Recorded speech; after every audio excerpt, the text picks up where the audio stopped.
Hello people, I'm Jabby Kawai. I apologize for doing this in my car. It's an unusual setup. Normally I do it in my home, but I've been on the move since watching Mother, and I wanted to try to squeeze in a review anyway between everything going on.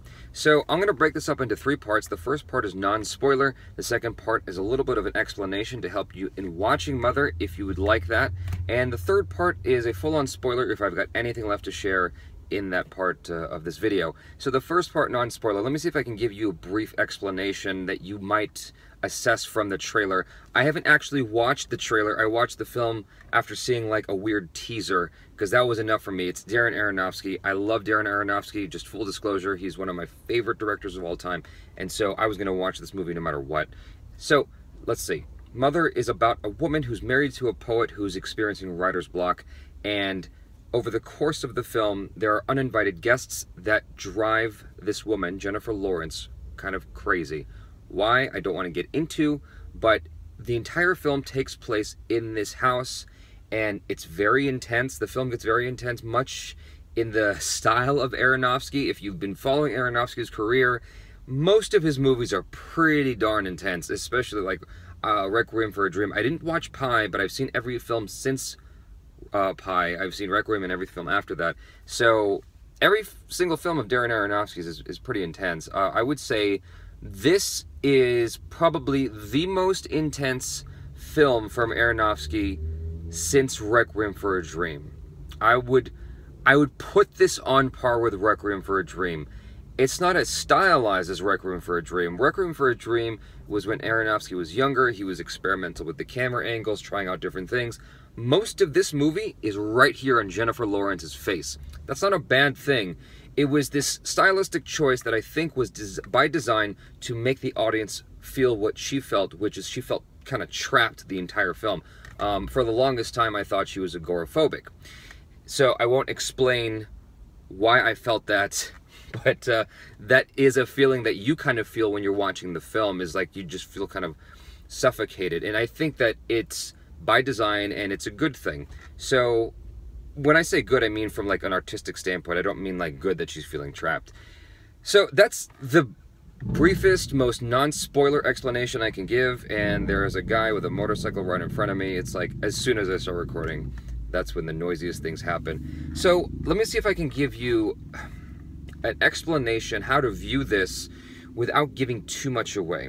The way Aronofsky went into this is from what I read, he had an angry feeling regarding the world. And as I watched the film, I started to understand it. But to what depth that this was an allegory, it kind of went over my head until I read backstory information. I'm like, oh, okay. I kind of wish I knew that as I was watching it, but it was still cool to find out afterwards. So the easiest way to put this without giving too much away is there are heavy biblical references in this movie. It's like the perfect film to follow Noah up with. So there are biblical references in here. There are environmental references. There are social references in this. It's an allegory, and I don't want to say anything more than that until you've watched the film. So now I'm going to go into the full-on spoiler section. Okay, so this is assuming at this point that you've seen the film, just like I have. If you haven't read up on it at all, there are biblical references left and right in this movie. So Jennifer Lawrence is supposed to be Mother Nature. That's probably the most obvious. And Javier Bardem is supposed to be God. The family that comes in, Ed Harris is Adam. And if you look at one point, he's got that scar on his ribs. That's apparently the scar that where Adam's rib was taken out and Eve was made from. Then you have the two sons that fight, and one kills the other. That's Cain and Abel. And so the baby that Jennifer Lawrence has is kind of a symbol of Jesus. And you see what happens to that baby, where it's killed and eaten. That's like very much the Catholic reference, where you break up the body of Christ and eat it. And you know, Mother Nature is just freaking out, not sure how to deal with this kind of chaos that's coming her way. And that's essentially representative of what we are doing to Earth. I could see about halfway into the film that it was a movie, it was a commentary on environmentalism. I didn't realize how much of a biblical allegory that it was. And after understanding all that, I'm like, oh my God, this movie's genius. It was so well done. It made me feel so anxious. It made me feel really disturbed and upset. And it's like just seeing the disgusting behavior. It was just so obnoxious, this disgusting behavior that the humans exemplified in this film. It was so like maddening. I just wanted Jennifer Lawrence to just leave the house.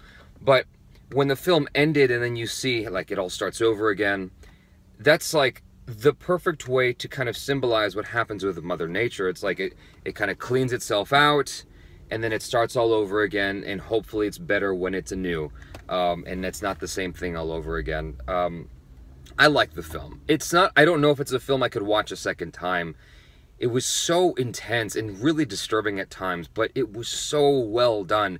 It was so like powerful. Like the thing is, it got in the first half hour, 45 minutes, I really wasn't sure where the film was going, but it certainly succeeded at making me feel very uncomfortable. It was very unsettling, and I was getting this anxious feeling, but I really wasn't clear about the direction of the film. But once the stone broke that was in Javier Bardem's room, or God's room, however you want to like label that, the film just kind of kicks off into sixth gear or fifth gear, depending on what kind of car you drive. And I started to get like a stronger and stronger sense as to where the film was going. Like I really wasn't sure what genre this was. Like I thought it was horror, but then it was just like kind of dramatic and creepy. Like I really wasn't sure where this film fit. But then as it went on, it made so much more sense, and I came away really, really appreciating it. It's like as I was walking out of the theater, even reading up on it, I was just kind of blown away. Like this is the second time Aronofsky's this is the second or third time an Aronofsky film kind of just blew my mind away. The very first time was when I watched The Fountain, and once I realized what was going on, it blew my mind. Noah blew my mind. I loved Noah. I'm one of the few people that apparently that love Noah. I thought it was a great film, and this is the third time it's happened. Unfortunately, it's so intense that I don't know if I could watch it again, but I definitely recommend it to any film buff. I definitely recommend it to any Aronofsky fan. I recommend it to, like, there are certain people that won't be able to stomach it, and that's what this comes down to. It's not a film for everybody, but it's definitely a great movie. It's definitely intense, and it definitely will make you think and get you talking. So, on that note, I'm gonna conclude it here. Thank you guys for hanging out with me. Hopefully you enjoyed Mother as much as I did. Let me know your thoughts on the film in the comments below. Subscribe to the channel if you haven't already. Check out our other reactions, reviews, and short films. I'm Jaby Kuwait. Peace out.